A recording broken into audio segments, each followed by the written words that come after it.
Good afternoon, everyone, and welcome to the last session of the second annual Harmful Algal Bloom Research Symposium. My name is Lois Wolfson, and I'm with the Michigan State University Institute of Water Research and MSU Extension. And I'm being joined today by my co-moderator, Dave Crinan, with South Dakota State University Extension.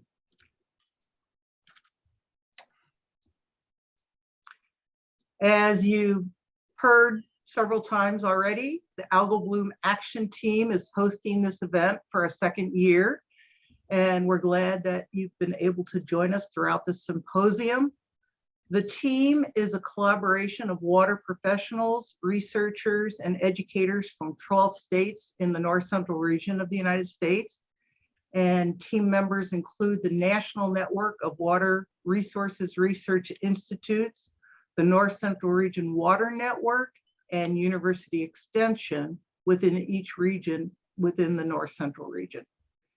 And just to remind you, in addition to hosting this annual symposium, our team is developing a website of resources around harmful algal blooms in the North Central region. And so I encourage each of you to visit the website, which the URL will be put into the chat again if you don't have it already. And this site includes what you want to know fact sheet about HABs, a HABs frequently asked questions database, and recordings from our bi-monthly webinar series, as well as last year's virtual Harmful Algal Bloom Research Symposium. This is the last session of the symposium, and this afternoon we're focusing on emerging technologies for detection and monitoring of HABs. And as with the other sessions, we'll have two presentations followed by a break, and then two other presentations followed by a Q&A session with all of the speakers. And if there's time after an individual presentation, we may ask one or two questions right up front for those that are submitted to keep up to the scheduled time. And to have your questions answered during this time, please post them using the Q&A panel function in the Zoom window as we move through the talks. It would be great while you're putting in your question if you can include your affiliation with your question, as well as indicate who the question is for. And if there's a question already posted to the Q&A and you have a similar question, use the Zoom up vote function on that question to help ensure we get the answers to the most popular questions during the panel. And please note that the Q&A panel function is separate from the chat function in the Zoom, so post it in the Q&A box.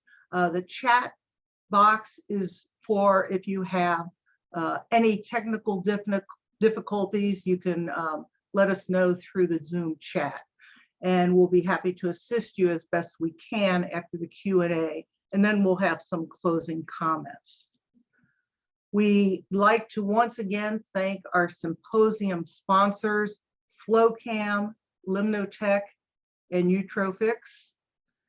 And again, these are today's presenters, and I will now turn over the session to my co-moderator, Dave, to introduce each of our speakers. Okay, thank you, Lois. And for those that attended the morning session, you're stuck with me again this afternoon, so but I'm sure we'll get through just fine. So our first speaker is Igor Mergian, and Dr. Mergian received his PhD from the Ohio State University in 2018. And currently he works for Ramble and leads Bloom Optics, a startup focused on improving our ability to monitor and study HABs by leveraging advancing technologies. And with that, Igor, we will stop sharing and you can run with it. Awesome, Dave. Thanks for emphasizing the, I guess. I think a lot of folks in Ohio are going to be happy about that one. All righty. 1 second here. I hope you can all see my screen.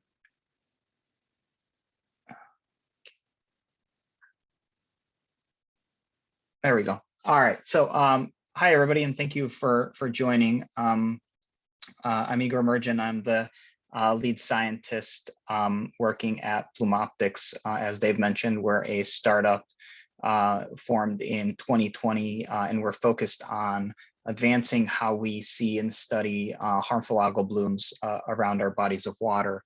The project I'm going to present to you today is our effort to create a near real-time HAB monitoring method that utilizes artificial intelligence and digital microscopy. The talk is going to be fairly straightforward and in structure.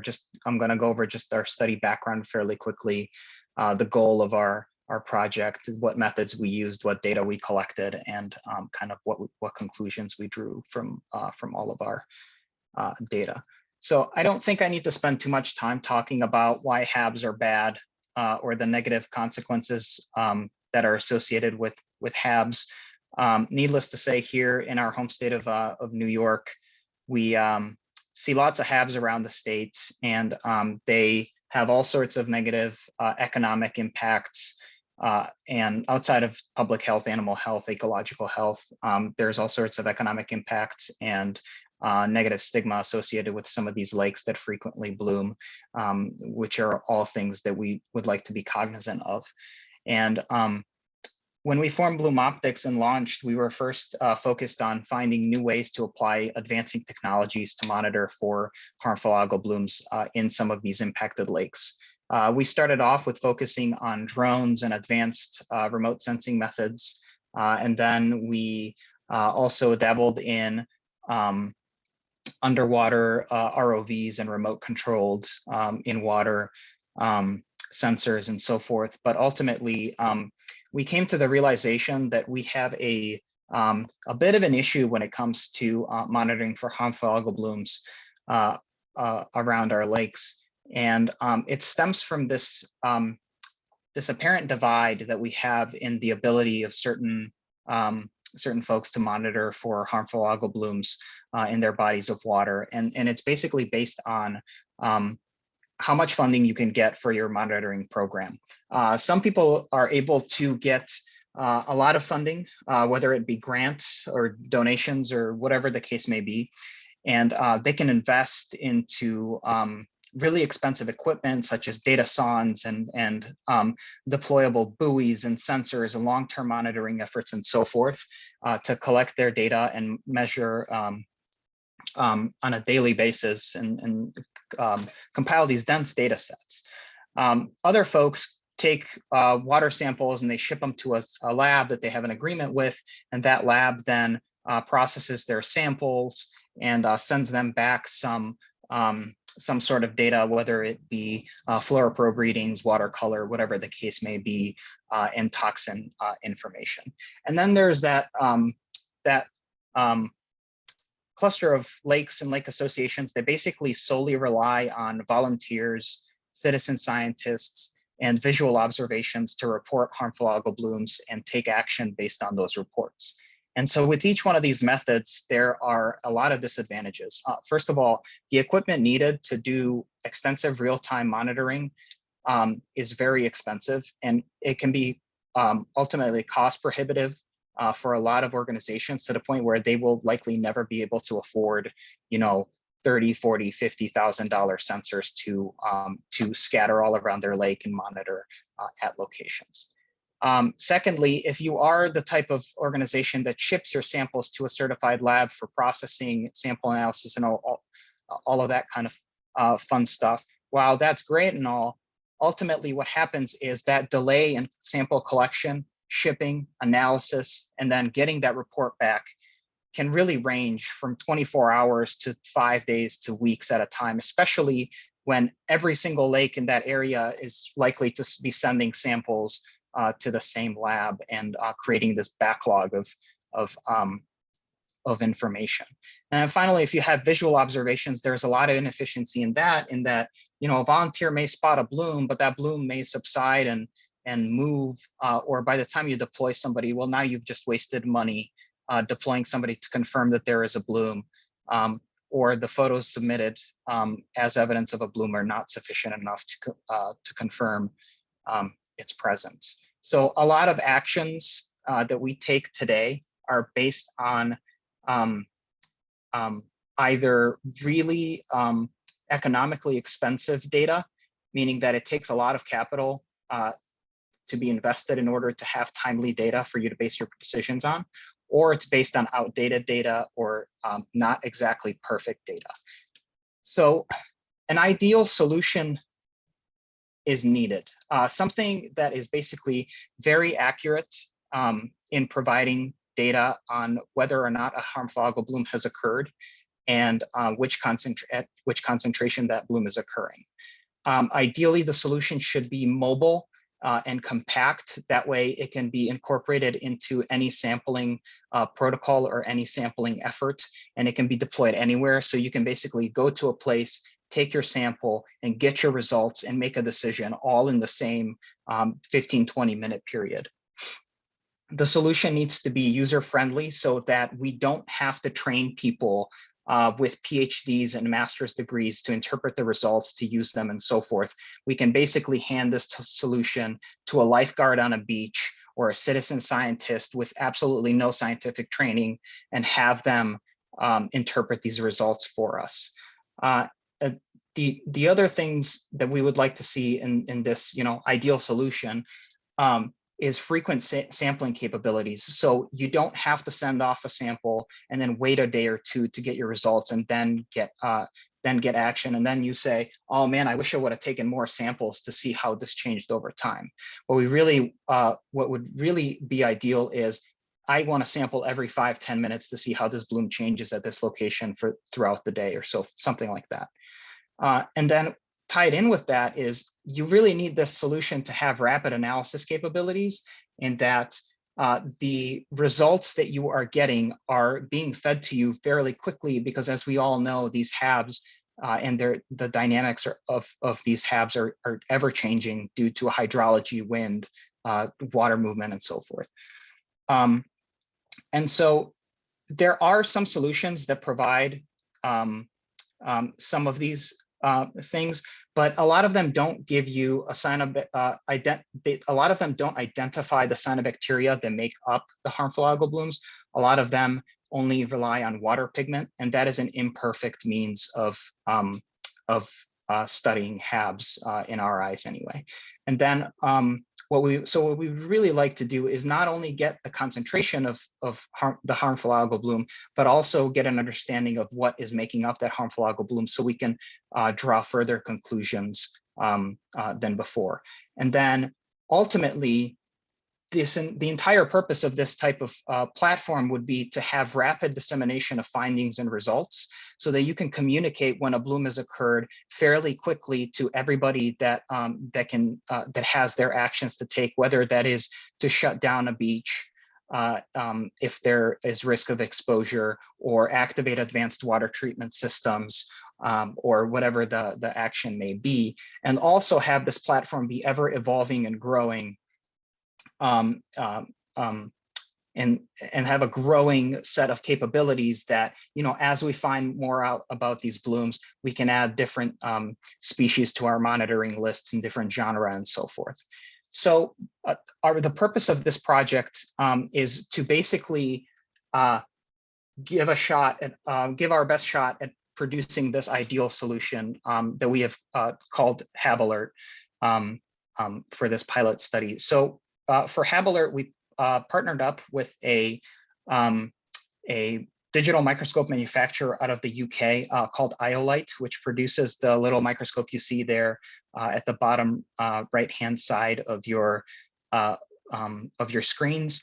And what we did was we wanted to use these microscopes to capture images of cyanobacteria and see whether we can conclude from those images cyanobacterial identifications and what concentration of cyanobacteria are found in these water samples.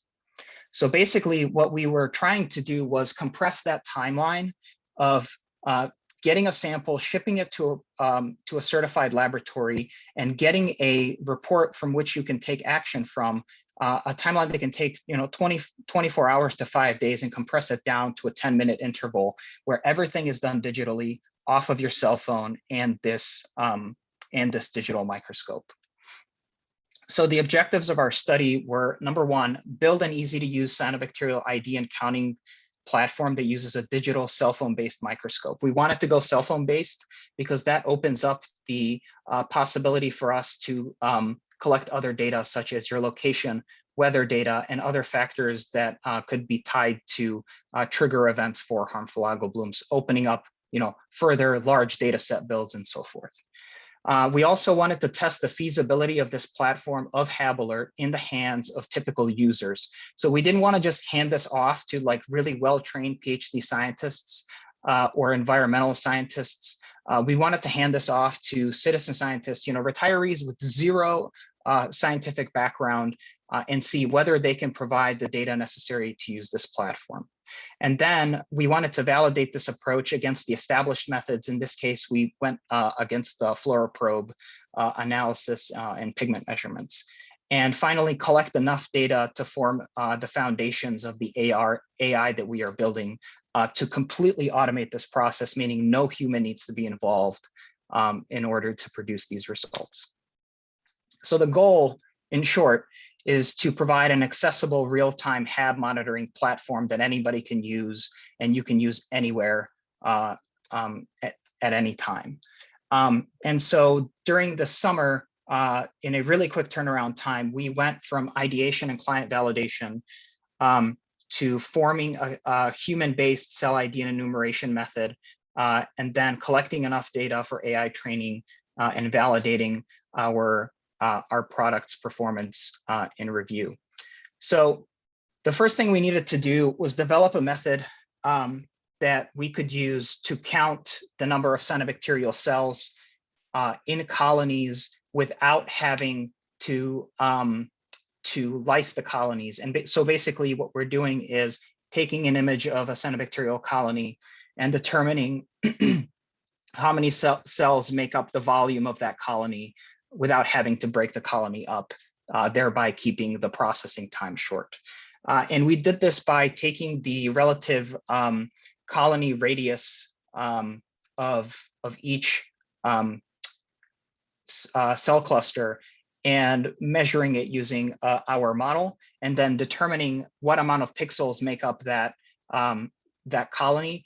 And then we take those same samples and sonicate them, and then individually hand count using a hemocytometer how many cells made up those colonies. And so by cross-referencing those colony volume calculations that you can see what that looks like on the right there, with the number of cells we hand counted, we actually saw a really tight correlation between the numbers of cells in hand counts versus the colony radius that we saw in our model. So this kind of gave us the green light to go and say, this approach that we are proposing is a valid means of estimating how many cells we can find in our water samples. So the proposed workflow was basically we collect the water sample, image the cyanobacteria using the iolite microscopes, upload those images to the Bloom Optics and HAB Alert site, apply that model, and then we can enable timely decision-making based on the application of that model. So using this approach, we wanted to collect data from all around New York State and Wisconsin. So we picked 6 lakes in Wisconsin and received samples from 16 lakes around New York State, and deployed our microscopes to 9 different volunteers across the 2 states as well. So the volunteers throughout the course of the study submitted images, weather data when it was available, and water samples to Bloom Optics for processing. And those images were basically processed for cyanobacterial ID by an expert. And that same expert traced the colonies by hand, and that the tracing of those colonies provided them with cell counts that they would then report to the volunteers and the participants. And so basically the workflow was the participant that we called the client in this case, would image the colonies with a microscope and upload those images to us.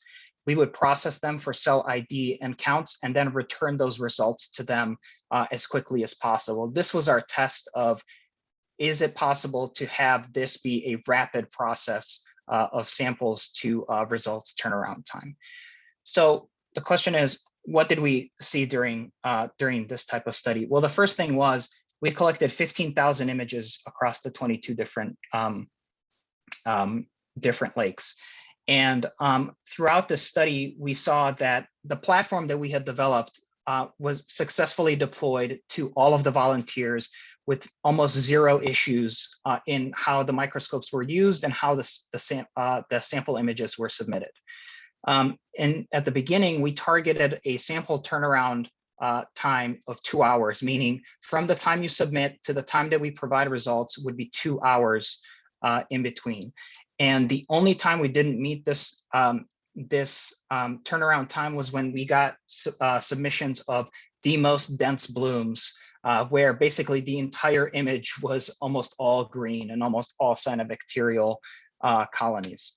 So what the clients received for their participation in our pilot study was rapid results. We averaged about an hour and a half in results turnaround times. And we were able to confirm for our volunteers whether a bloom contains cyanobacteria belonging to the Microcystis or Dolichospermum genre within that time. In addition, we were also able to tell them just how concentrated the cells were in the images and in the water samples that they provided for us. And additionally, we were able to open up the idea of frequent water sampling for them. Basically, if they wanted to collect a sample, image it, and send it to us, they could collect their second sample from a second location while we were processing that first one.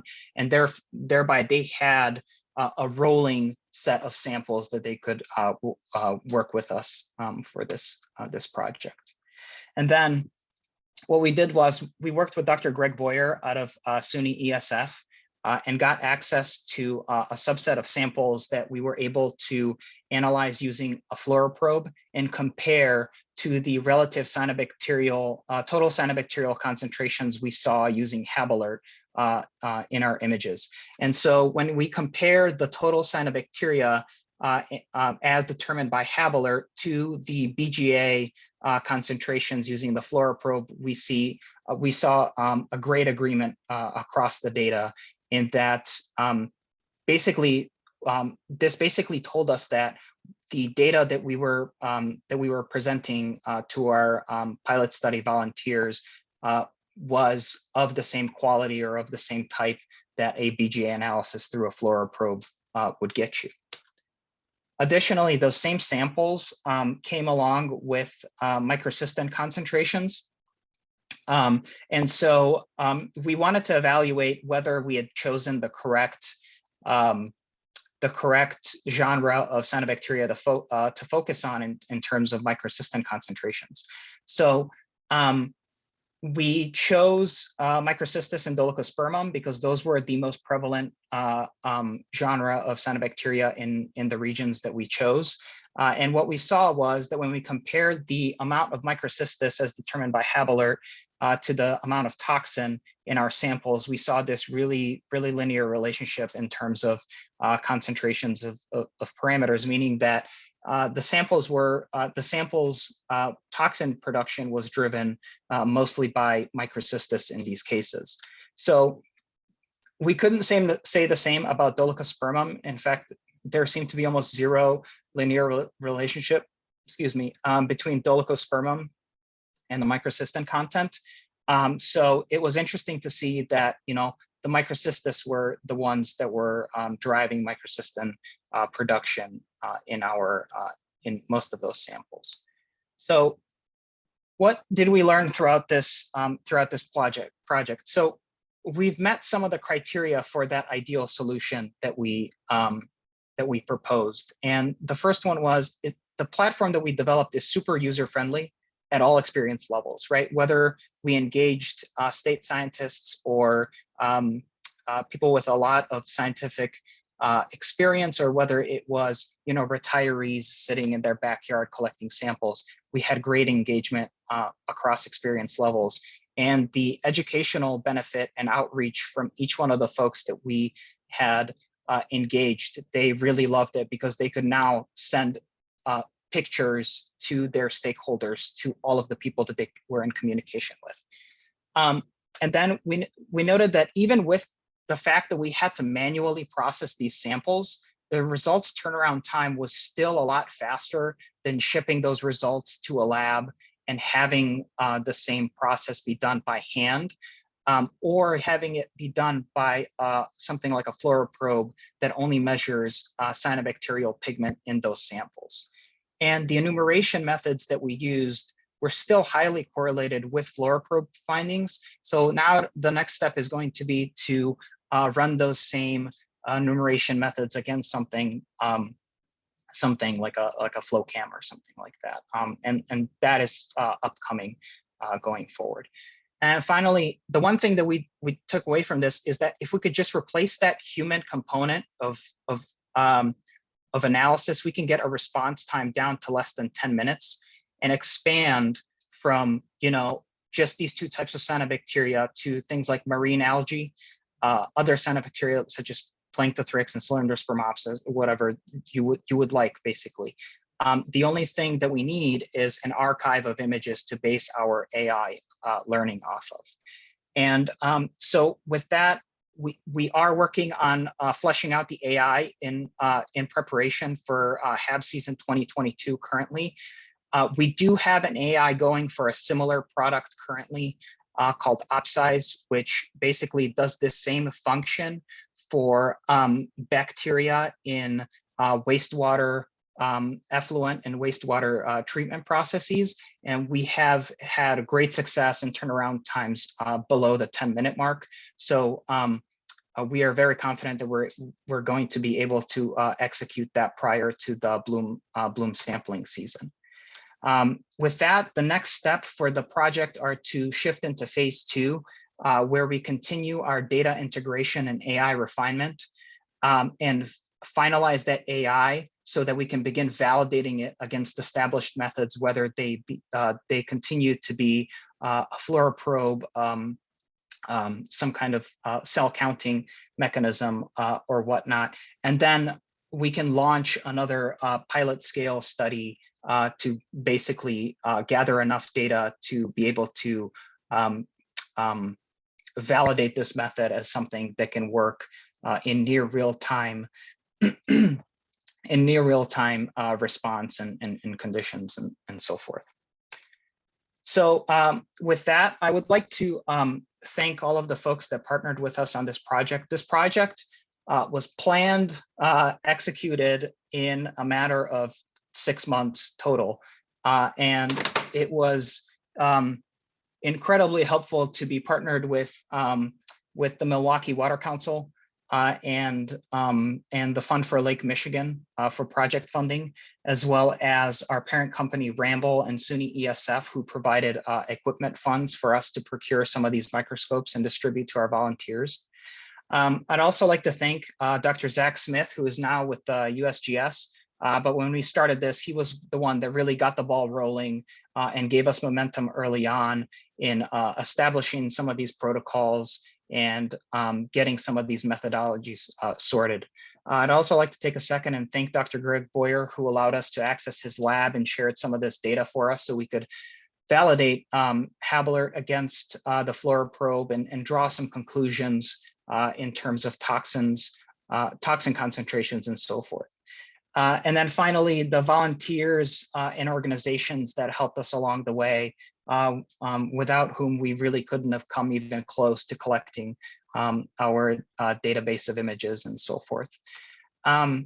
With that, I don't have much left to say, but I would say if you would like to reach out to us at any point outside of this forum, my email is here on the screen. So. And I think we're going to be entering it into the chat as well, if I'm not mistaken. But our website is also up there. We are working on updating it right now. Like I said, this project was a super fast turnaround time.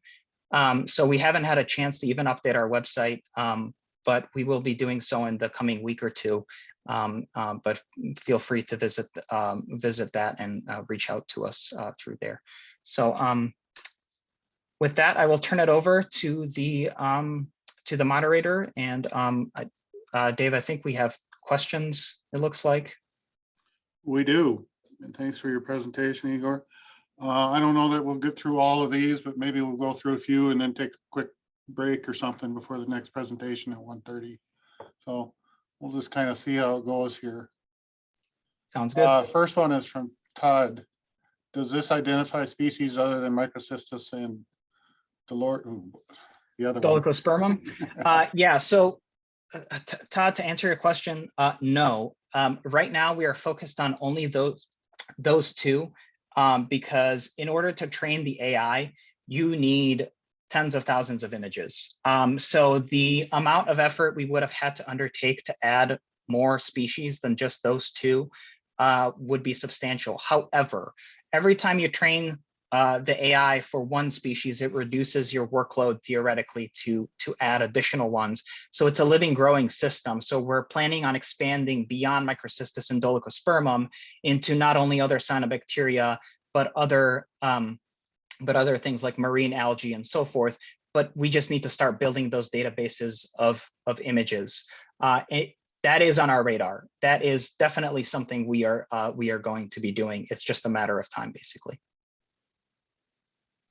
Next question from Randy. Igor, what is the name? Whoops, I'm skipping one here. I'm sorry. Next one is from Robert. How many different images do you need for a given lake?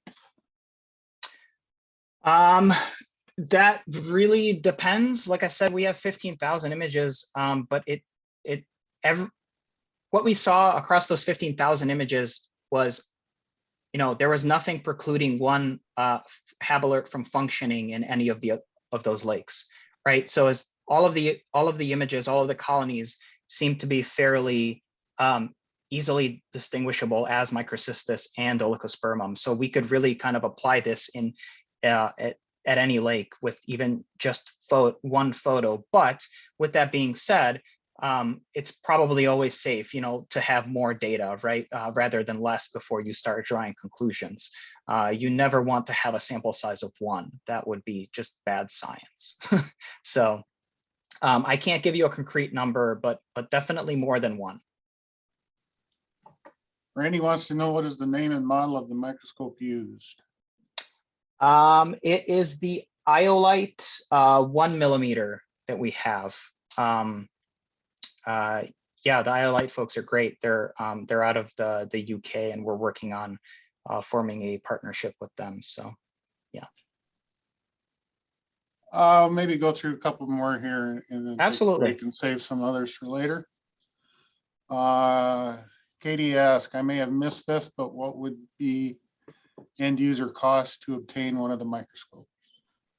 So we are working on that with Iolite specifically for the purpose of using their microscopes for HAB alert. So this may change, but we're talking about hundreds of dollars here to purchase and operate. We are tentatively planning a subscription type model where where the operation of HAB alert would be a subscription, and you pay an annual fee, and you process as many samples as you want, as many times a day, as frequently as you want, all year long, and you use it to your heart's content, basically.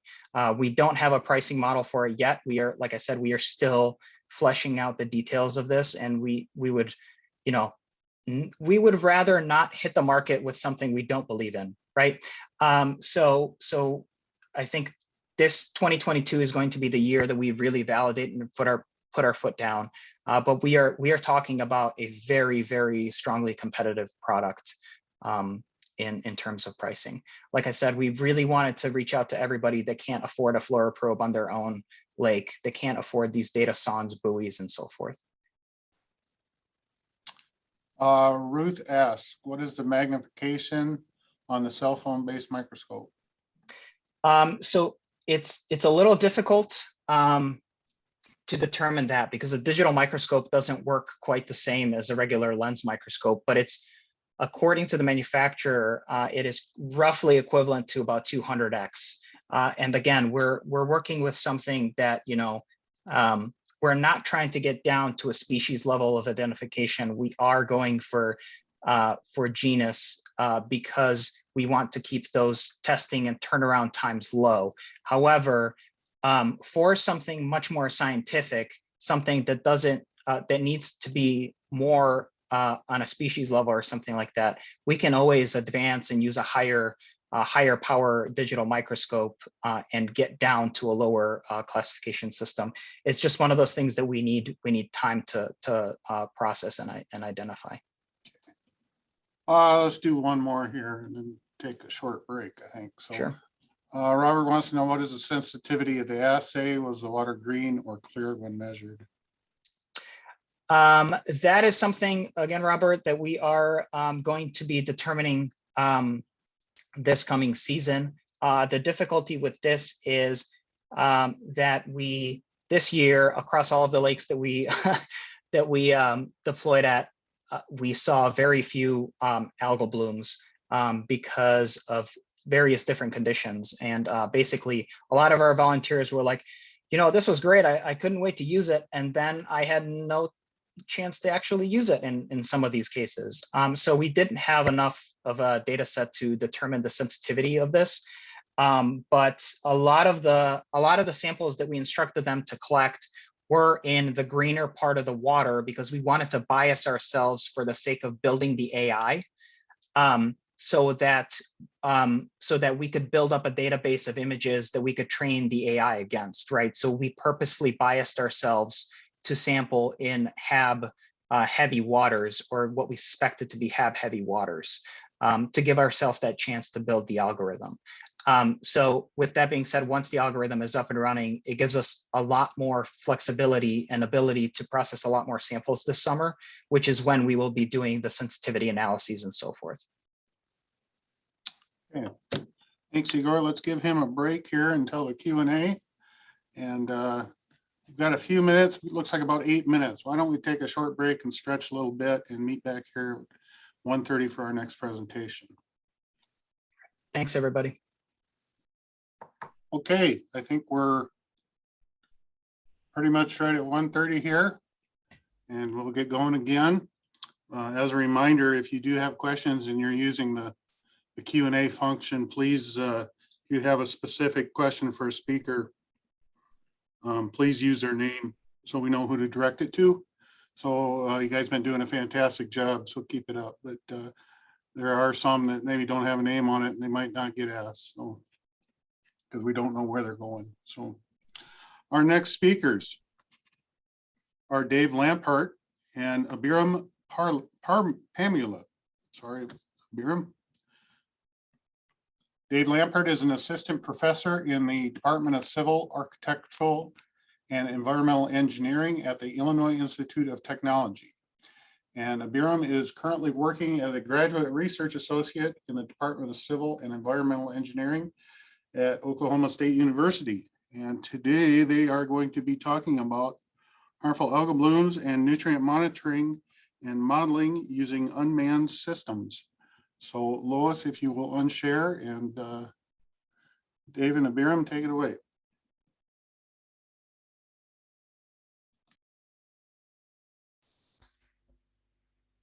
Hello, everyone. My name is Abiram Pamula. I'm a PhD candidate and a graduate research associate in civil and environmental engineering at Oklahoma State University. Today, I'll be talking about water quality monitoring and modeling using unmanned systems. Before I jump into monitoring and modeling aspects of water, this is a brief introduction on surface water quality challenges. Eroded soil can bring suspended solids into surface water bodies, bringing in a lot of contaminants. These suspended solids settle through time and negatively impact storage and navigational capacity. Apart from negatively affecting water quantity, newly deposited sediment can have contaminants such as nitrogen and phosphorus.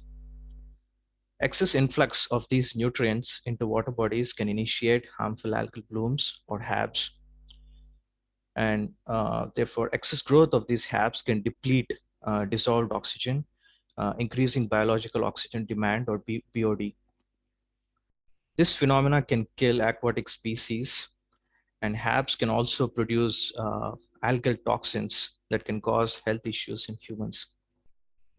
In addition to nutrients, the hydrodynamics in the water, that is the vertical mixing of water, can resuspend the newly deposited sediment, bringing in other contaminants in contact with the water column. This contaminants can negatively impact human health. So there is a very good important, this is a very good important reason for monitoring water bodies. Most of these water bodies have large spatial extent that requires monitoring. Moreover, the pollution can come from non-point sources. So therefore, lots of data is needed to understand these water impairment issues. This is a brief background on HABs. HABs are usually caused by excess input of nutrients or eutrophication. Apart from excess nutrient inputs, these events also depend on favorable climatic conditions like warm temperatures and also excess precipitation, bringing in a lot of sediment. Apart from climatic conditions, the vertical mixing of water can also contribute to these events. So in order to understand all these complex processes, lots of data is needed. After collecting sufficient amount of data, a system-based approach is needed to understand how these HAB formations are happening. So there are several approaches for monitoring HABs. The traditional sample grab is one of the method where an individual goes to the field and grabs a physical sample, brings it back to the lab and analyze it. But the disadvantage is it's very expensive and time consuming. Recently, for quite some time, reservoirs have these buoys that collect the water quality data. Although the buoys can collect data with good time temporal scale, the only problem is that most of these buoys are anchored to the bottom of the lake, or they're just left out to float on the surface of water. So these buoys fail to collect the data dynamically. So if assuming that these different approaches can bring as much in situ data as possible, satellite-based remote sensing can be used to measure the algal pigments such as chlorophyll A and phycocyanin. Satellites like Landsat 8 and Sentinel-2 have decent resolution to test the remote sensing methods to measure the concentration of algal pigments. Apart from satellite-based remote sensing methods, if a multispectral camera is attached to a UAV, an unmanned aerial vehicle, it can produce imagery with good spatial resolution. For example, it can produce imagery with a spatial resolution in centimeters per pixel. So to get good amount of in situ data, an unmanned surface vehicle can be used, which can get a lot of water quality data points. So which in turn can be used to produce graded estimates. So the research team in OSU is currently doing a monitoring process, which involves an unmanned surface vehicle that can collect rapid water quality data collection, combined with an unmanned aerial vehicle that can remotely sense these water quality parameters. In addition, the satellite-based imagery is also being used and tested to measure, to understand the efficiency of the remote sensing methods. So the two important study areas which are currently being studied right now are Grand Lake in Oklahoma and Marion Reservoir in Kansas.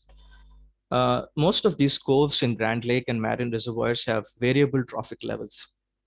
And most of the HAB outbreaks in Grand Lake occur in Horse Creek Cove, And in marine reservoir, they occur mostly close to the French Creek Cove. And these regions have decent amount of agricultural land use that can be potential sources of nutrients, which might be transporting into these water bodies. And also historically, there have been several instances of HAB formations in these water bodies. So there is a need to understand what are the causes for these HAB formations. And traditionally, most of these nutrients come from fertilizers, animal feeding operations, septic tanks, and wastewater treatment plants. Especially in Grand Lake, which is a touristic spot, it has several resorts that use septic tanks. And if these septic tanks, the water in these septic tanks end up in these reservoirs, this might be a potential source of nutrient which needs to be studied. And also in the town of Afton, which is in the Horse Creek watershed, has a wastewater treatment plant that might also be a potential source of nutrient. So the HAB outbreaks in Horse Creek Cove often happen during the months of summer. So there is a need to understand what are the nutrient precursors. So in order to understand these contaminants that are being transported, I have placed a DIY water monitoring station that collects data for every 15 minutes. Apart from this DIY water monitoring station, there is a ISCO avalanche auto sampler that collects data every day, that collects samples every day, so that those samples can be brought back to the lab and analyzed for nutrients and suspended solids. So all this monitoring in this Horse Creek watershed can help to assess alternative land management practices and better improve the health of the watershed. Apart from the monitoring station, we are frequently monitoring the Horse Creek Cove using both an unmanned aerial vehicle and an unmanned surface vehicle. During my initial research on this project, I have developed an open source remote sensing tool, which is available for everyone to use. And it's more than welcome if someone needs to contribute and improve this tool. The long-term objective of this tool is to initiate HAB advisories based on remotely sensing and measuring the concentration of algal pigments like chlorophyll A, phycosanin, and other water quality parameters. Right now, the tool can provide HAB levels based on the satellite imagery. But the only problem is that if there is an increased percentage of cloud cover, then it is difficult to remotely sense these algal pigments and other concentrations of water quality. So we think that the UAV data and the imagery from the UAV can overcome these cloud cover issues and better test these remote sensing tools. So this figure here shows the flow chart of how this remote sensing tool works. The user needs to have a login. He or she needs to sign up for either in the USGS Earth Explorer website or in Google Earth Engine. Once they have a login information, they can provide it directly into the tool, and the tool searches for the images of both Landsat 8 and Sentinel-2 within the bounding box. And then it downloads the images with minimum cloud cover, and the user has the flexibility to define what the percentage of cloud cover he or she needs. And after that, based on the in situ data and spatial points, it can extract surface reflectance values of the multispectral bands. And the tool also, after getting the surface reflectance values, it initiates a machine learning algorithm for prediction. Before doing the prediction, some of the data pre-processing and data cleaning is done, and the data has been split into test, train, and split to calibrate the statistical models. The three statistical models I have used are multiple regression, support vector regression, and random forest. The multiple regression can develop equations that can be used to evaluate the chlorophyll A, turbidity, and blue-green algae I mean the phycocyanin levels for now using the regression equations. With the other machine learning algorithms, the tool can predict these concentrations. So based on these satellite images, I had to figure out like what institute data I need to use. So for Landsat 8, which is launched during February 2013, I was able to use the institute data from 2013 to 2020 to calibrate the model. With Sentinel-2, I was able to use the institute data from 2015 to 2020. The institute data that was used here to calibrate the model was obtained from Grand River Dam Authority. So they have these 34 buoys or sites that collects chlorophyll, phycocyanin, all these water quality parameters regularly. So the temporal resolution at which data is collected is daily. So daily, the buoys can provide the information of all these water quality parameters. So since I have used like three machine learning algorithms based on the equations, have built a relationship between the predicted and the image bands. So based on the equations developed, I have plot kernel density plots to see how the actual and predicted data is performing. Seems like the predicted model is the predicted data has been being over predicted, and I think the main reason was due to the coarse image resolution of the satellites, and this can be corrected using better image resolutions from UAVs. Also, I have plotted this predicted versus measured parameter concentrations and saw like which model better fits the data.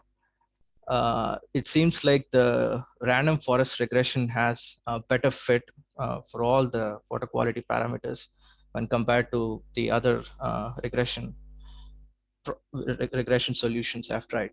I've also come across people saying that the random forest can overfit the data, but I have done a k-fold cross validation with different depths to see if the random forest is overfitting, but it seems like the model is not overfitting and performing pretty well.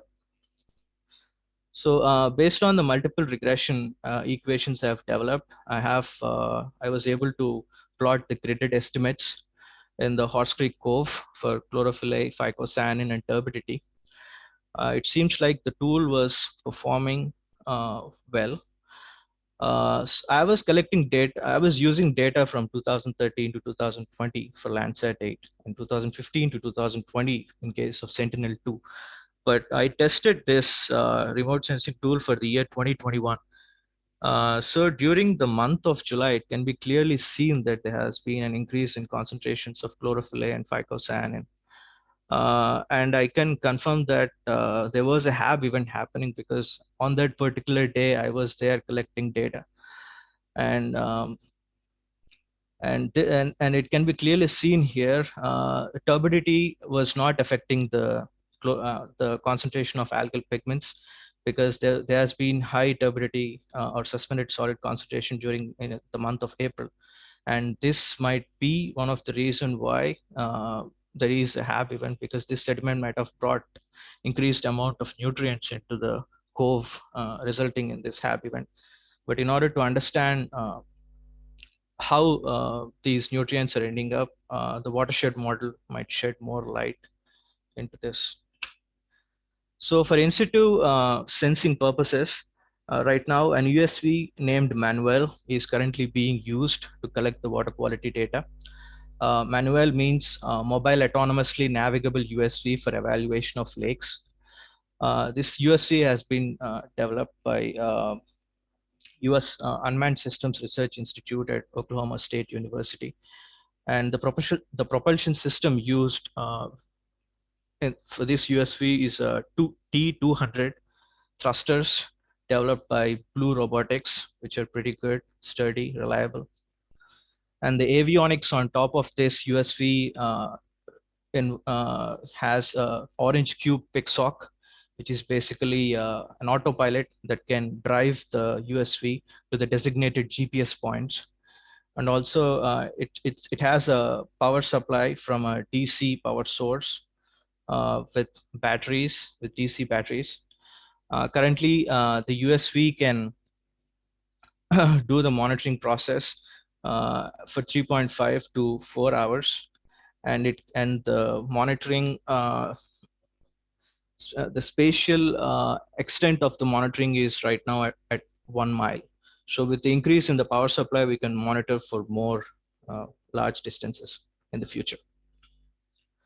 So right now, the two sensors that are on board Manuel are a single beam echo sounder or a ping sonar that can measure the depth from the bottom, and a multi-parameter YSI XO3 sonde that can collect data like pH, temperature, depth, DO, and turbidity, and also the algal pigments like chlorophyll A and phycocyanin. So after getting this good amount of data, the next step is to merge the data obtained from the sensors with the GPS module based on the timestamps. After merging the data together, the data needs to be parsed so that unnecessary data points and the data that is being collected, if we have activated the sonde or any sensor outside the lake, is removed. And then finally, after parsing the data, graded estimates of the concentrations are plotted using interpolation methods. The initial testing of the USV was performed in Theta Pond and Boomer Lake in Stillwater. After the initial testing, and we found that the USV is reliable enough to collect the data, we did a hydrographic survey in the summer 2020. And in this figure here, that shows that the Manuel was able to get good depth data. So the interpolation plot that is shown on B here is being compared with the manual survey that is done by USGS during 2009. So from these interpolation plots, it is clear that the USV has the capability to get good bathymetry information from lakes. So from this bathymetric plots, I was able to estimate the amount of sediment that is being brought into the lakes, into this specific cove. So that I know that how much of sediment is being transported into this cove due to extreme weather events. Apart from hydrographic survey, we did water quality monitoring using the YSI sonde, and the measurements were taken during summer 2020 and 2021 at Horse Creek Cove. A SciPy library from Python was used for linear interpolation on a LiDAR raster. The grid used was 2 meters for linear interpolation. Although we were not able to capture a bloom specifically in 2020, there were some interesting hotspots, as you can see here, during summer 2020.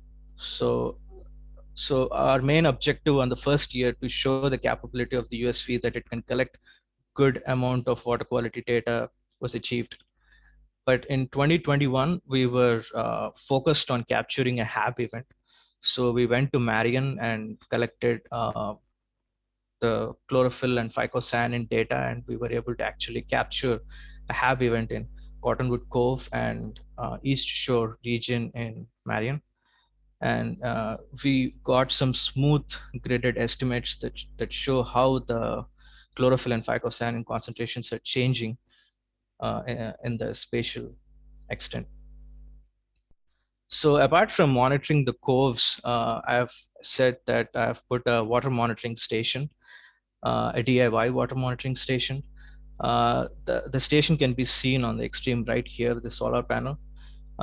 Basically what the station does is it provides data for stream monitoring. The station right now has 2 sensors, a CTD sensor from Meter Group that can collect conductivity, temperature, and depth. And the other sensor is the OBS3 plus turbidity sensor from Campbell Scientific that can measure turbidity. Apart from this DIY station, I have a Avalanche auto sampler that that has the capability to hold 14 sample bottles with a sample volume of 750 mil, and it collects data every day as it is programmed to do so. So the reason to use Enviro DIY station is that it is easy to assemble and it can integrate with several other sensors. Although the sensors that are used right now are expensive and commercial, the rest of the DIY station doesn't cost more than $250 to set up. And this station has the capability to send the data directly to the cloud. As I've said, the water quality data collected using the DIY station has a time resolution of 15 minutes. The sensors are right now powered with a solar panel and a rechargeable battery. The stream data that is collected from this station will be used to build a watershed model.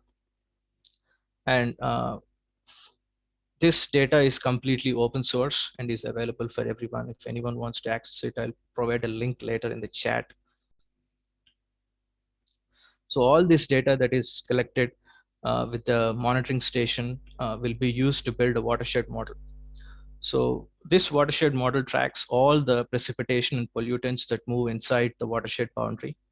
And the need to build this model is to predict the downstream water quality implications. So to build this watershed model, I need to do a water budgeting, like how much of water is getting into the system and how much of water is getting out of the system. Processes like precipitation can produce a large amount of water in the system, which end up in streams and ultimately end up into coves and then in reservoirs. Evapotranspiration can consume a lot of water due to solar radiation. Apart from this, the cities can consume a lot of water, and the land use change can introduce a lot of nutrients and other contaminants into these stream networks that needs to be monitored to understand how these contaminants are being transported by the streams into the coves. So to build a watershed model, these things are, this is an example that shows like how a watershed model is built using the current procedure. It requires a physical hydrography and land use of that particular watershed. And apart from these, we need climate time series data, which involves data of solar radiation, precipitation, temperature, and wind speed. Apart from these, it requires hydrology parameters like how much of water is getting into the ground and how much of water is being run off on the surface. So the current model that is used to develop a watershed model is a hydrologic simulation program in Fortran. So to develop the model, the entire watershed needs to be divided into a reach network, and then the catchment areas are needed to be defined. So so the entire watershed needs to be divided into sub-basins based on a land use category. For example, there are several land use categories like farming, vegetation, pasture, developed land, and so on. Apart from these, we need to supply a climate time series data, including all the climate time series I've explained earlier. And then finally, to calibrate the hydrology, calibrate this model, hydrology data needs to be given based on the observed flows in the watershed. So right now in the Horse Creek watershed, I divided the entire watershed into 26 sub-basins. And the land use for the entire watershed is already estimated by me, and I've categorized it. The climate data required to build the model is currently being obtained from Oklahoma Mesonet. So this is the estimation, a simple estimation that I can show from the Horse Creek watershed. As you can see from the figure here, the pie chart here, it shows that most of the area of the Horse Creek watershed has green pastures and then agricultural land, and also it has significant amount of forest. So these green pastures and agricultural land can be a potential source of nutrients that might be initiating these HAB events. And the entire land in this watershed right now is currently being categorized into 3 categories. One is agricultural land, the second are the forest, and the third is developed. So the procedure to build a HSPF model requires all these things.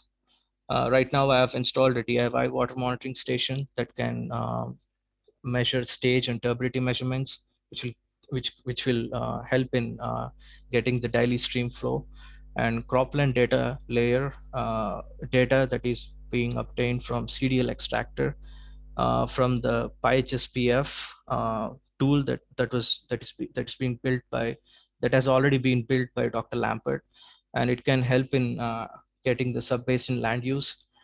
And also the NHD plus extractor gives the hydrography data from the hydrography data plus can give the watershed hydrography, and the Oklahoma Mesonet will give all the climate time series information. So using all this information, the baseline model can be calibrated to understand how the sediment and the nutrients are being transported in the watershed. So the available models that are used right now is a HSPF model with Python, and the data it requires needs land use data, climate, rainfall data, and also it has a DIY station and a USGS station that can give the gauge information. And with respect to monitoring and modeling statistical models, there is a USV and UAS that is currently monitoring for chlorophyll A, phycosan, and turbidity in Phosphoric Cove. And this can help in assessing the influxes versus the observed cove dynamics of HABs. So the outcomes of this monitoring process involves using a new technology for water quality monitoring, and it involves using all the three a USV, a UAS, and a satellite-based remote sensing methods to measure the concentration of HABs and other water quality parameters. And it can help in improved characterization of nutrient sources, and also it can improve characterization of sediment transport. Finally, to summarize the whole thing, the data from monitoring station can be used to calibrate the HSPF model. The model can be used to understand the nutrient inputs into the cove. The USV can be used to observe the HAB event and try to connect its formation rate to nutrient loadings. And the satellite data and the imagery can be used with remote sensing, which gives a picture of the HABs over the whole area. This entire project, although seems to be pretty good, I have run into some issues and there are some concerns while doing the monitoring process. After the summer 2020, the USV went into some logs and we actually lost the sonde for a month, and we were actually able to obtain it later after a month.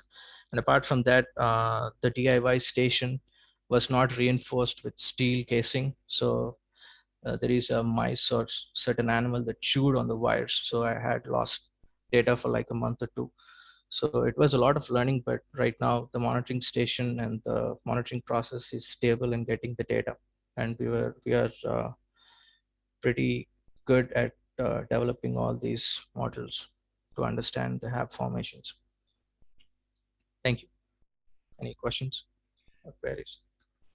Thank you, Aviram. This is Dave Lampert, co-presenter here. I just wanted to also quickly say thank you to a few people since we didn't have a thank you slide. So this project started when I was a professor at Oklahoma State. I recently moved to Illinois Tech. And we were working with Dr. Jamie Jacob there at OSU on the development of the unmanned systems technologies. So they were really important in figuring out how to make all that happen. Now we're trying to use it. And also his student Moanica, who's worked with Abiram. And we got some internal support from the OSU Vice President for Research to work on that when I was there. And then we have a grant from the Bureau of Reclamation to try to help figure out how we can use these technologies to better understand HABs. So I just want to make sure we said thank you to everybody. And if anybody has questions for us, maybe we can put our email addresses in the box. We'd be happy to take questions with whatever time is left. Okay, thanks, guys. Yeah, let's just do a couple here and before we take a break. First one is from Jody. Is there a minimum water body width for your remote sensing tool?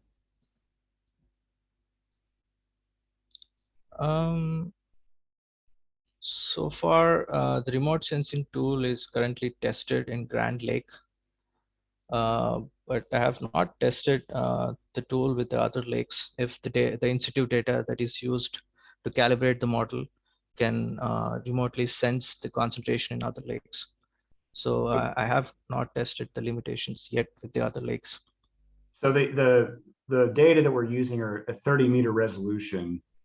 And so, if you had a water body that was only, 100 meters or less in width, you wouldn't really have a lot of reliable data in the middle of the reservoir. So I think you would need to be at least 100 meters, absolute minimum, probably a few hundred meters before you could really use it. How do you deal with differences in spatial resolution between Landsat and Sentinel? The spatial resolution of Landsat for most of the multispectral bands is 30 meters. And for thermal infrared spectral band, it was around 100 meters for Landsat 8. But with Sentinel, I used the imagery has a spatial resolution of 20 meters per pixel. Well, I just remember we forgot one person to thank, and that's Grand River Dam Authority, who's been working with us on this project. So if anybody out there from GRDA, we're also really appreciative of all their help. They've been super helpful for us in trying to figure out how to work in Grand Lake.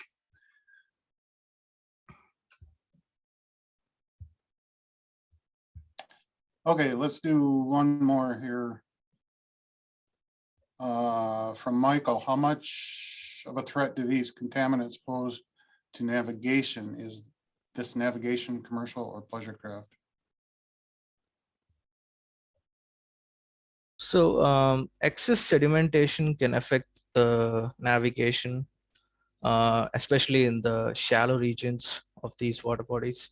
So if excess of these sediments get into these reservoirs, I think the reduction in storage capacity can impact the navigation capacity as well. And then he goes on to ask, are there any CAFOs in your area of study? No, there aren't any in this area. They do use manure from poultry nearby. There are CAFOs, I think, nearby, but I think mostly it's manure. But that is an area where we don't have good data. Unfortunately, the Oklahoma environmental regulations don't require them to report nutrients on those farms. So that's something we're trying to kind of indirectly figure out with some of our monitoring. Okay, and I think we'll save some of those other questions for later in the Q&A later this afternoon. So for now, let's take another break, 20-minute break, and we'll meet back here at 2:25. Miles Corcoran and Chuck. Oh, sorry. Our next speakers are Miles Corcoran and Chuck Kozora. And Miles manages the North Central Territory for OTT Hydromet and has 10 years of experience coordinating and executing limnological studies. Chuck at OTT Hydromet manages the states of Indiana, Ohio, Pennsylvania, West Virginia, and Virginia, while offering support and recommendations for monitoring equipment and data management software for hydrology and meteorological applications. Today, they are going to be talking about rapid testing technique for microcystin and cylindrospermopsin. And I got that correct. So take it away. Thanks, David. Let me share my screen.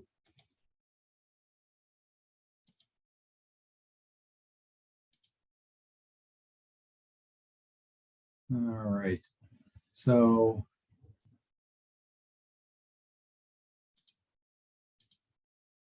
I take it everyone can see my first slide. Yep, you're looking good. Excellent, thank you. So today, Miles and I'll take the first couple slides. Miles will take the remaining slides. We're going to talk about a rapid testing technique for microcystin and cylindroceromycin. And as we enter this presentation, let me first start by identifying the logos you're going to see on every slide. LightDeck are the developers of this rapid test technique. And then as of last year, Hawk became the company that would sell and distribute, represent the product. So right away, I can say that this is a new product for the market, but it's commercial. It's been out in the field since mostly since last year. Hawk does monitoring sensors for water treatment facilities, basically monitoring inside a facility. We at Hydromed we're the sister company.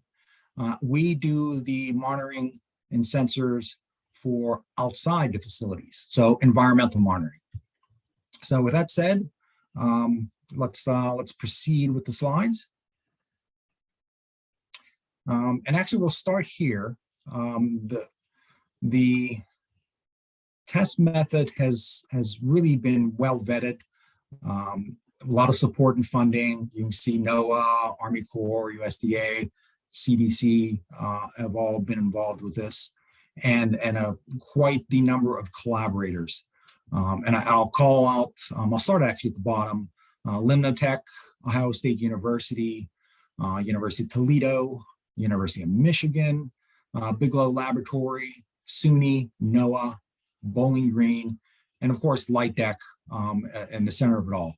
And I go in that order because Sarah with Light Deck will actually be presenting after us, after Miles and I. Miles and I's presentation is presenting the current state of the test system. And Sarah will expand upon that. So, and if you're familiar with Light Deck, or actually not, it was originally MBio. So there was a little bit of rebranding here. So just to bring everyone up to speed, if you heard MBio in the past, it is now Light Deck. But enough with that.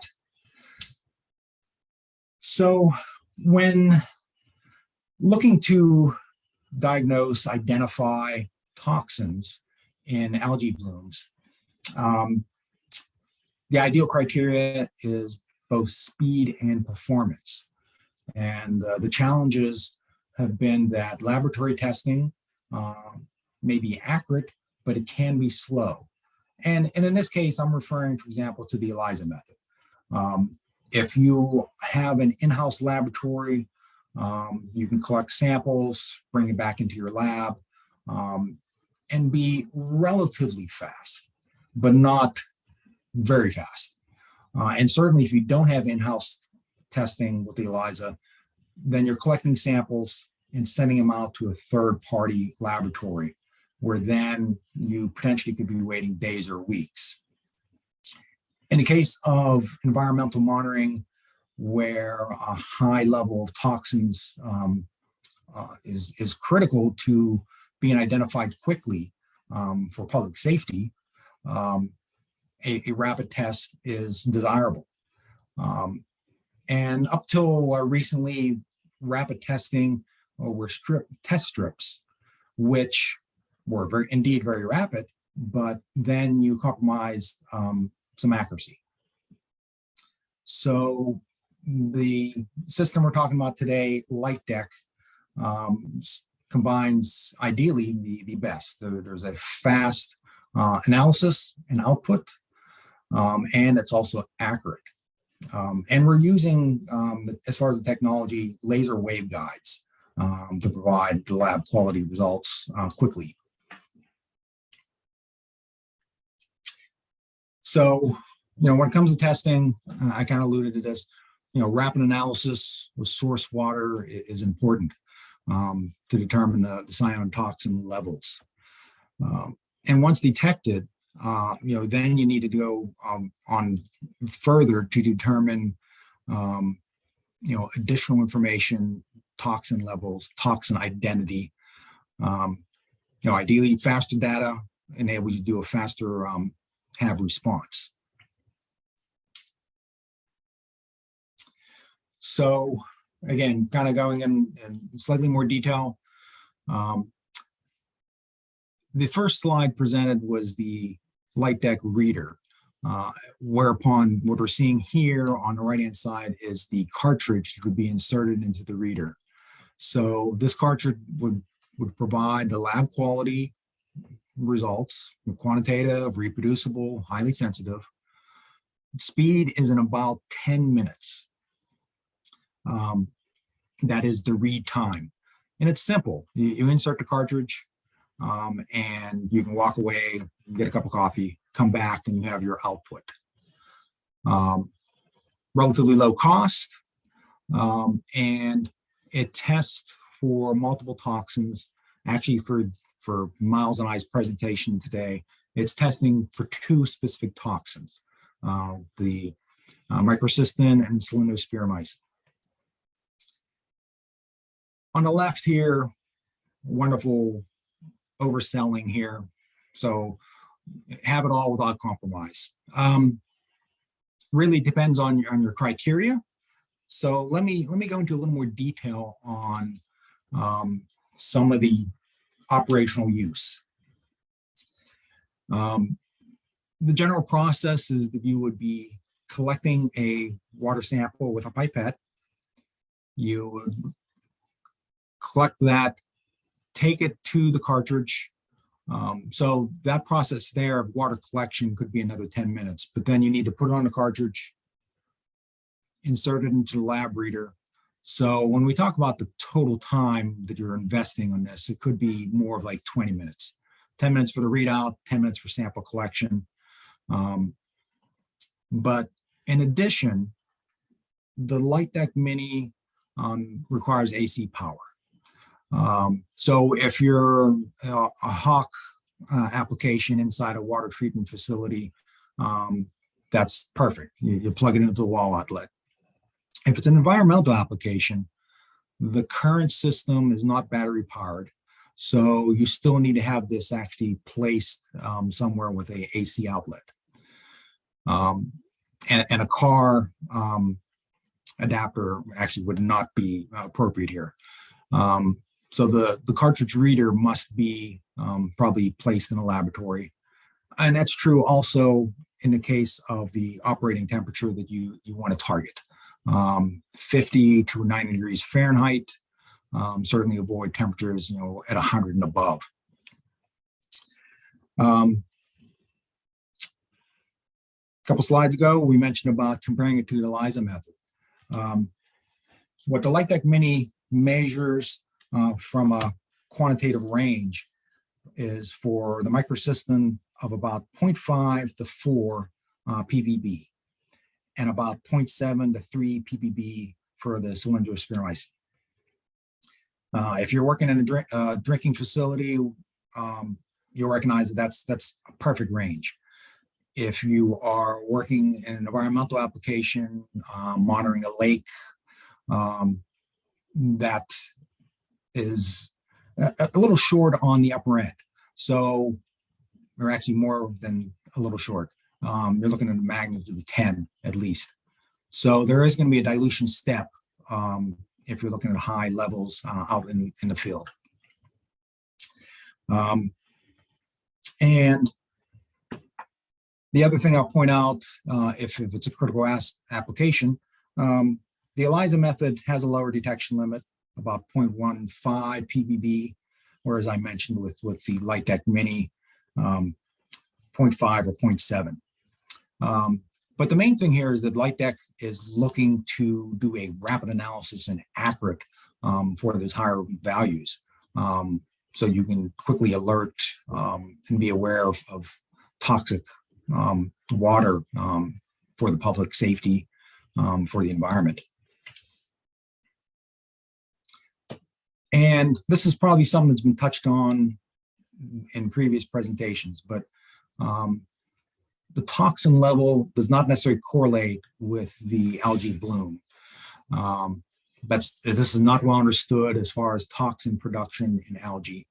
And the same species can produce toxin or not, depending on the conditions.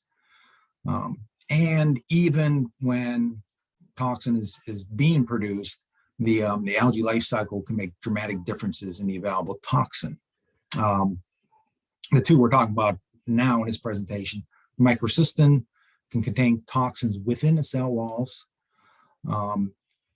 and they don't really become detectable until, say, the blooms die off and the toxin is released, unless you're doing a lysing method in your procedure. So as much as the public sees the vibrant green and is concerned, it doesn't always correlate with a toxin. So a rapid test method such as the Light Deck Mini could come into play. And actually, I just forward over into the slide where Miles is now going to kick off the next part of the discussion. Miles, let me know when you want a slide advanced, and I'll do so. Perfect. Thank you so much, Chuck. And yeah, we can go on to first slide for me.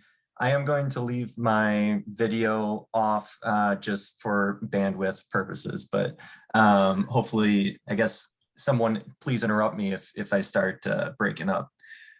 So the problem we're really trying to solve here is figuring out if there are toxins present if you have gross looking water like in this photo, right? There's obviously something going on, but is it a toxin producing cyanobacteria? Maybe it's just a species of green algae or diatoms, or if you're from the Chicago area like I am, are you just looking at the river that was dyed green for the St. Patrick's Day parade, right? So it could be a number of different things. And given those other possibilities, we feel that the direct toxin measurement here can be really useful. Specifically, we expect the Light Deck Mini to be used in these different applications that are listed on the screen here. You know, ecosystem monitoring, source water management, recreational waters. You know, it was mentioned in one of the previous presentations. You know, you could give this to a lifeguard that's on duty and have them check to see if there's any toxins present, and then be able to shut down recreational waters really quickly, and public use or treatment decision making. So our current test, as Chuck mentioned, is specific to microcystin and cylindrospermopsin. What's unique here, and this goes back to the multiplex design we've created, is that you're getting quantitative results for multiple cyanotoxins from a single cartridge. This is important because, you know, toxins are being detected in more places now. So it's important to monitor multiple types of toxins, given even if some of those are unexpected. So for example, cylindrospermopsin used to be very rare in the United States, but is now becoming much more common. Many monitoring programs, therefore, never tested for cylindrospermopsin in the past, so they're surprised to find them when they do test for them. This is just all the more reason that we need a simple testing method for you know, regular, consistent monitoring of multiple toxins. And Chuck, we can move on to the next slide. Which, speaking of you know, monitoring programs, you know, these have come up in previous talks during the symposium, and oh, Chuck, it still looks like it's on the same slide for me. Yep, it's not advancing. So, oh, maybe it hung up. Okay. All right, there's just a delay, so just let me know in advance. No problem. So yeah, we've talked about monitoring programs a lot, both in this session and earlier in the symposium too. So I wanted to touch briefly on this because continuous long-term monitoring and telemetry is actually like Ott Hydromet's specialty, I would say. You know, we sell the individual components and also, you know, build complete stations as well. This method of cyanotoxin testing would be really a great tool to add to an existing program. So for example, you can have an optical sensor that's deployed continuously and, you know, measuring phycocyanin along with other things like temperature, conductivity, you know, all that other stuff that's on a multi-parameter sonde. And I know in the first session yesterday, actually, there was a little discussion on monitoring phosphate continuously. So this photo on the left shows a hydrocycle phosphate analyzer that can be deployed, in an 8-inch PVC pipe or on a buoy or something like that. Then you can also monitor nitrate continuously if that's a limiting nutrient in your system as well. So all of these options can either be connected to a data logger, like in the top blue arrows, or you can do spot sampling like this guy that's wading in the river here.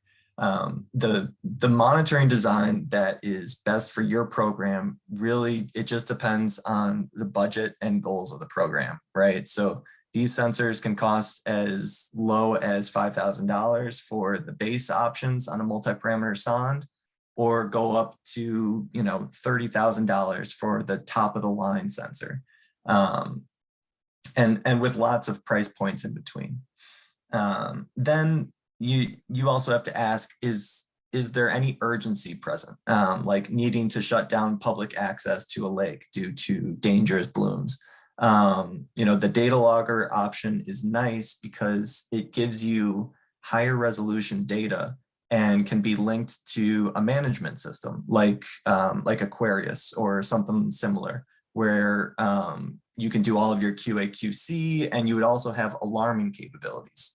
So a lot of these blooms pop up suddenly, right? And could go undetected until it gets to a point where it's too late. With a continuously deployed real-time monitoring program, you could have a program manager get a text message whenever a phycocyanin signal goes above a certain threshold. And then when they get that alert, they could immediately send someone out to take a grab sample for that toxin analysis. So let's go on to the next slide. And we'll talk a little bit about what you would do once you get to that point of having that grab sample and analyzing it with the light deck. So in the next slide, we're going to go through just those steps. When you get that grab sample, the procedure for processing is pretty straightforward. Let's see, Chuck, are you able to advance? It is hung up again. Oh, shoot.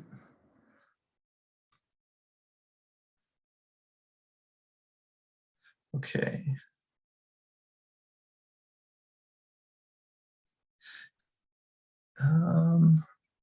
Well, let's see here. If you want, we can try to have me share my screen. Yeah, let's try that. I don't know why everything's frozen. All right, I'm going to unshare. Bear with us for a few seconds.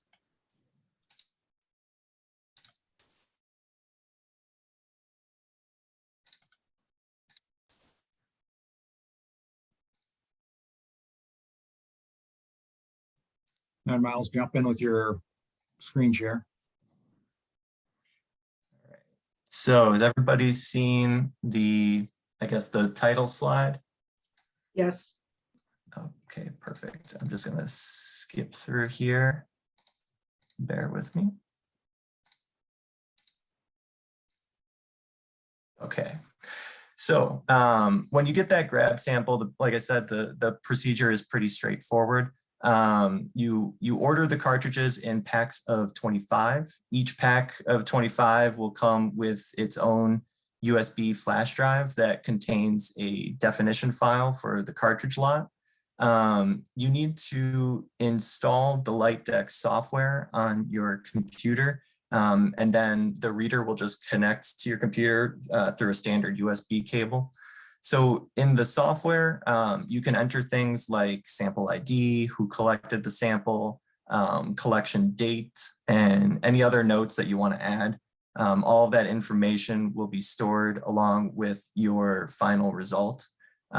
When you're all set with the software, you can go through the steps listed on the screen here. So, step one, each cartridge comes with a tube that contains a dried reagent pellet. So you need to add 100 microliters of your grab sample to that tube then you need to thoroughly mix it. So just take your pipette, aspirate the sample mix, 10 times to dissolve it. And then once that's done, steps 2, 3, and 4 are just into the cartridge, inserting the cartridge into the reader, and then waiting 10 minutes for your results. So at the end of the measurement, you'll get the final concentration result for each cyanotoxin. And that means you don't have to wait around to watch it, but instead you'll just get a final quantitative value that is outputted and saved in the software when you're ready to look at it. So let's jump into how this works a little bit. We use a combination of planar waveguide illumination, fluorescence imaging, microarray technology, and disposable cartridge fluidics. And so this combination allows us to deliver multiplexed fluorescence immunoassay results with performance that's comparable to much more labor-intensive and time-consuming laboratory approaches. On the left-hand side here, you can see the cartridge broken up into its upper and lower sections. So the upper part, it holds the sample, right? All of the magic really happens on the lower piece there. This is our waveguide that has multiple biological spots printed on the inside of it. So on the right-hand side, you can see the components of what's inside that waveguide. First, it has control antibodies that always fluoresce and are used as a reference. So then there's also blank spots that offer negative subtraction as well. The competitive immunoassay of the antibody sample mix happens at the printed microcystin and cylindrous spermopsin conjugate spots. So those are labeled antigen 1 and 2 on this slide here. And this is basically the same as an ELISA test. So if a sample contains toxin, the antibody will bind to that toxin and produce a dark spot on the cartridge.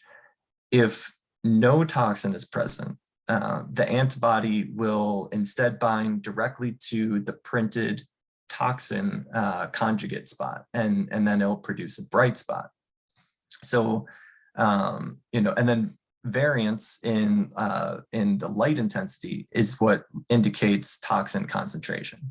So, in the upper portion of that stuff on the right-hand side of your screen there, you can see the laser input is labeled. So a solid state diode laser is used as the illumination source here, which I believe is at 639 nanometers. And then the cartridge itself actually integrates a lens into the injection molded plastic waveguide substrate. So you can see in the diagram as well where it says integrated coupling lens there.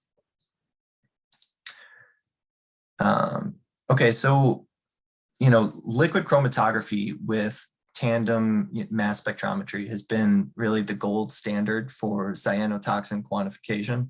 But, and we talked about this before, its costs and technical demands put it beyond the reach of most in-house applications.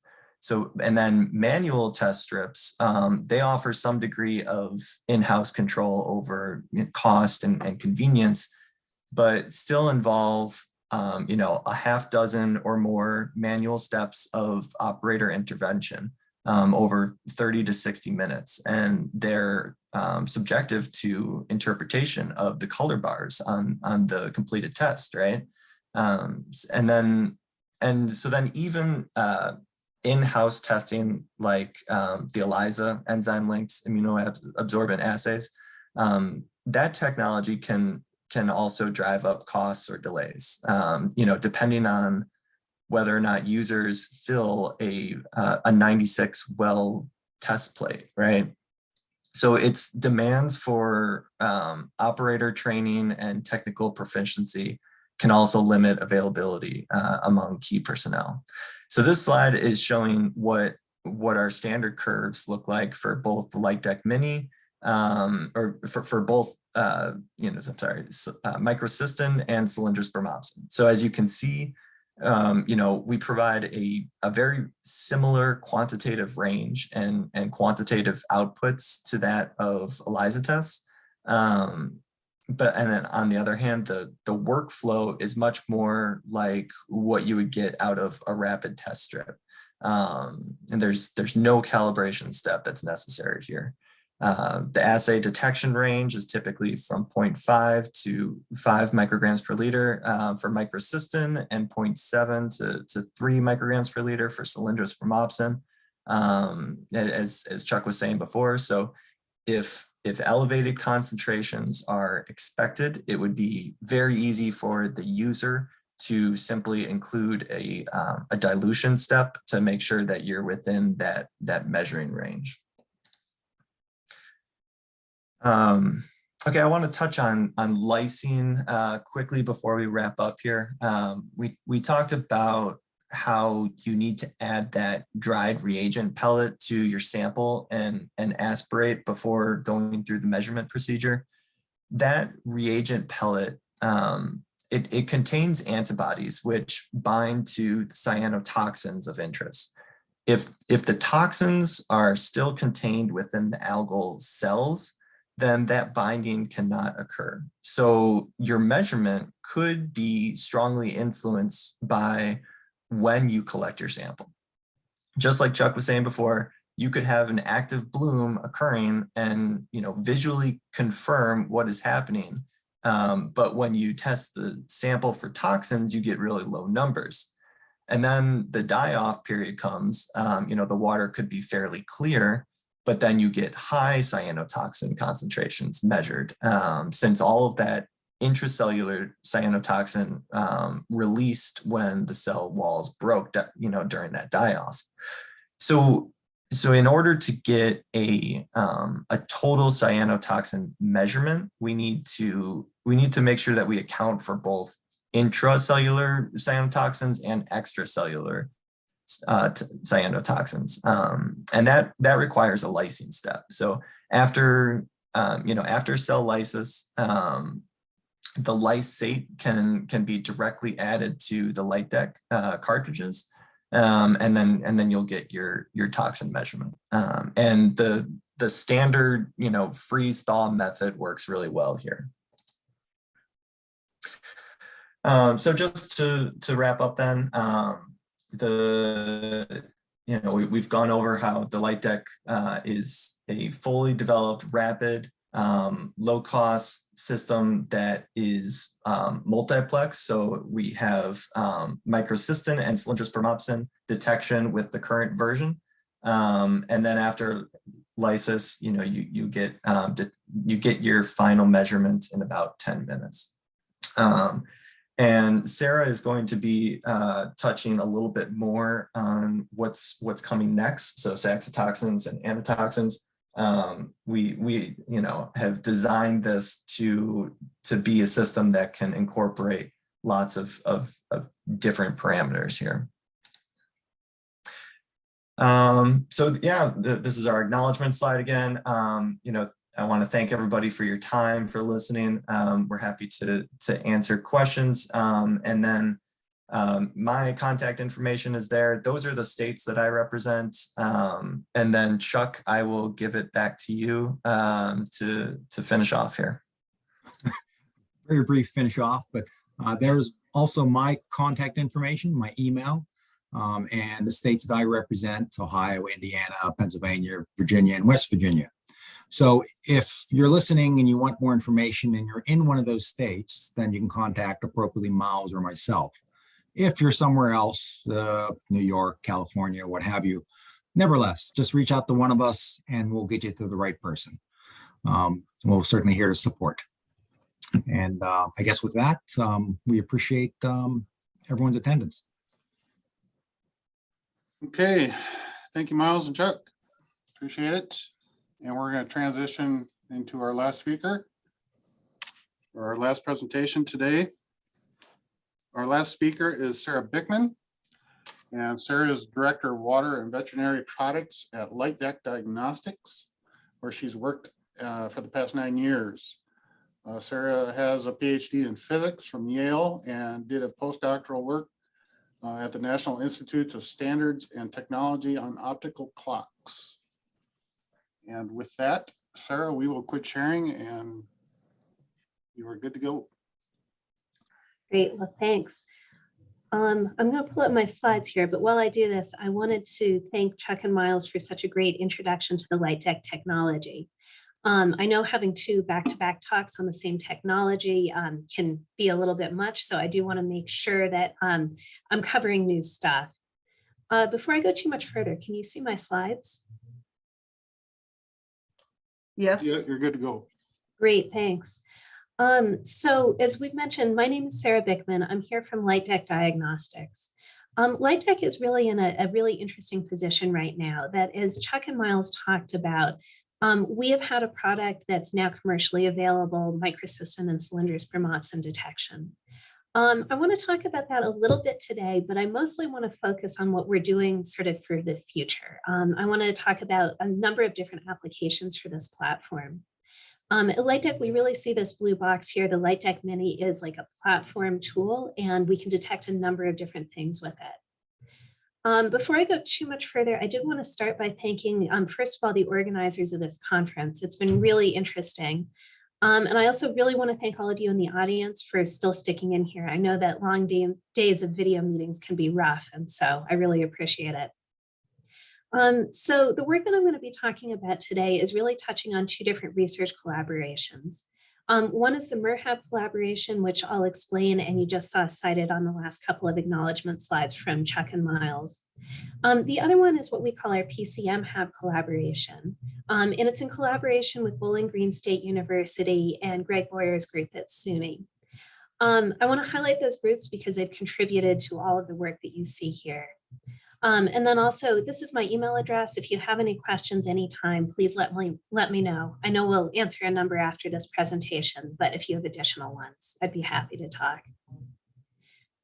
So as Chuck said, Light Deck Diagnostics is the new name for MBio Diagnostics. I do want to emphasize that we are exactly the same company for those of you who've heard about us before. Same management, same people. It's just simply a rebranding. So as several speakers have touched upon, if you have an algal bloom, that doesn't necessarily mean that it's creating toxin. And just because you have clear water doesn't mean that it's toxin free. So at Light Deck, we really believe that it's important to directly detect toxins. It's great to also do things like count the number of gene copies that can produce toxin. It's great to know how much algae is in your water. But ultimately, if you're worried about like human and veterinary health effects, you really need to be testing those toxins directly. As Chuck and Miles said, we think that there are a number of different applications for this. So right now we have that existing microcystin and cylindrous spermopsin test where we get results in 10 minutes. What I want to talk about today is, first of all, the validation of that, how we've been doing field testing on those microcystin tests and comparing that to results from ELISA. And there will be upcoming results from LCMS, but unfortunately, I don't have those by this presentation. And then I do want to talk about how we're working on expanding this panel. This is a freshwater test, at least the one we're talking about here today. It only detects, samples with very low salinity. But we are interested in detecting 2 other toxins. One class of toxins is called saxitoxins. They're frequently referred to as paralytic shellfish toxins. I've chosen not to use that terminology here, and that's for a very specific reason. At Light Deck, we are measuring saxitoxins or paralytic shellfish toxins in shellfish. And so we like to distinguish at Light Deck that we measure them both in freshwater and in shellfish. So in this case, we're talking about saxitoxins. And we're also interested in adding detection of anatoxin A to this panel. Before I go further, I do want to mention that when I refer to each of these toxins, I'm actually talking about the toxin class. All of these toxins come in a number of different chemical variants or congeners, and our goal is to detect those appropriately given the tests that we're trying to do. And I'll explain that later on further slides. So I think Miles covered this slide really nicely, so I won't spend too much time on it. But I do want to point out, as he did, that really what matters at Light Deck is this lower piece that you can see on the left side at the bottom, where we have a waveguide. On the surface of the waveguide, we print all of these microarray spots that allow us to do biological assays. Thanks for the great introduction. People don't talk about my physics background much because I don't do that very often, but I can tell you from my previous physics days that the big deal at Light Deck is the fact that when you have one of these cartridges, if you put it into a Light Deck Mini or another reader, it's the way the laser turns on and it gets into that waveguide. That's really sort of like the key core technology of Light Deck. So what's really key about that is that when the laser goes into the waveguide, it's uniformly illuminating all of these biological spots. We detect fluorescence from those biological assays. We use fluorophores attached to our antibodies, and we image them using very standard like imaging lenses and filters and cameras. So as Miles talked about, we basically have an immunoassay that's very similar to what you would see in an ELISA. It's a competitive immunoassay. And I wanted to show you two different cases about how this could work. One case, so no matter what we do is we print on the surface of the waveguide, we print these toxins. In the case of what I've shown here for saxitoxin, when you take your antibody and mix it with your sample, what ends up happening is if there's toxin present in the sample, the antibodies will bind to that toxin, and you get a relatively dark spot on the cartridges. And that's what we've shown here for saxitoxin. Same assay format, but for anatoxin, there's no toxin present. So in that case, those antibodies are going to directly bind to the waveguide. And that means that you get a bright spot, as we've shown here for anatoxin. These images are taken every time you use a Light Deck Mini. However, you don't have to go in and analyze these. We do have proprietary software that basically takes these images of different intensities and turns it into a toxin concentration. A question that comes up all the time is about multiplexing. So I did want to get right in front of you that we can detect several toxins at the same time. This is a real image on the right, very much real data here, where we're measuring 3 different toxins at the same time: cylindrospermopsin, saxitoxin, and microcystin. I think one of the really powerful things about the Light Deck technology is this ability to multiplex spots. So in addition to measuring these 3 toxins, we're also measuring 3 different things, and this should give you a lot of confidence in the results. First of all, in orange, we have these control spots. These control spots determine that the sample has flowed all the way down the cartridge, that there's enough antibody added, that the laser turns on. So we're checking for a number of different things there. There are also fiducial spots that I'm showing in red here at the very end of the cartridges. Those will light up no matter what you do with the cartridge. And we use those to just make sure that everything is working with the system. Is the laser turning on? Is the image processing looking for the image in the right place? And then, as Miles said, there are also a number of sort of print buffer blank spots here, which determine that there's nothing funny going on in the interaction between our assay and your sample. So again, lysis is really important if you're trying to measure total toxins. The Light Deck technology is versatile in the sense that you can either measure dissolved toxins or you can measure total toxins. If you want to measure just the dissolved toxins that are in the water, what you can do is you can take your water sample, add it directly to that antibody mix, and go onto cartridge. That would work really well if you're interested in measuring, for example, cylindrospermopsin generated by Cylindrospermopsis. I've shown here in the left image, Cylindrospermopsis, it tends to form these really long chains. But the other unique thing about Cylindrospermopsis